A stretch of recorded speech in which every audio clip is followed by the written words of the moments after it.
Denny, well,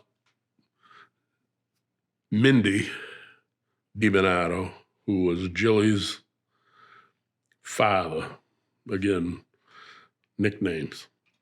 Mindy DiBonato lived at the end of Cobb Street, which his name was Clemente.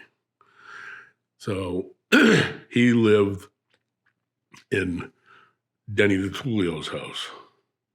Jilly, Angelo, lived in the house at the very end.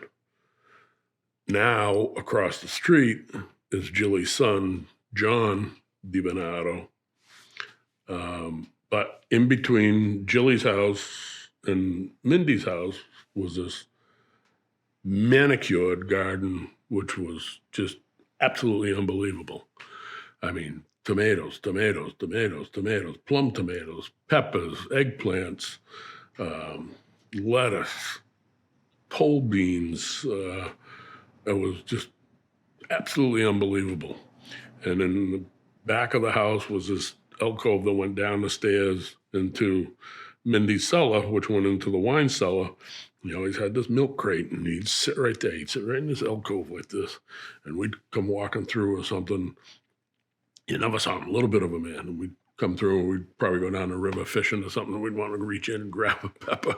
Hey, he'd jump up out of that thing, and he'd scare the living daylights out of us. And you never wanted to get into his garden. That's their pride and joy. Boy, they really did. And then Jilly, and there was pictures. I think I forget what it was. I think it was either a 3 or a 5 pound tomato. And they used to take and save the seeds, and they'd dry them. They'd use to start their growth in the greenhouse in February of the following year.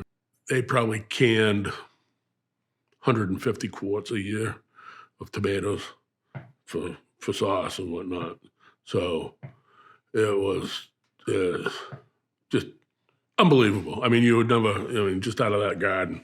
And then they had the tomatoes, had the peppers and the squashes, the eggplant, zucchini, summer squash, pole beans, radishes, and everything. Plus, then he had the pear trees, and they'd can the pears, and the pears were so many pears, he'd have 2x4s underneath the branches and wires to tie them up, and everything else. And then you had Victor Dentino had a garden over there that was just absolutely unbelievable. And the Caldarellis had a garden. Johnny Caldarelli's father, Antonio, he had a garden down there in Butler Court.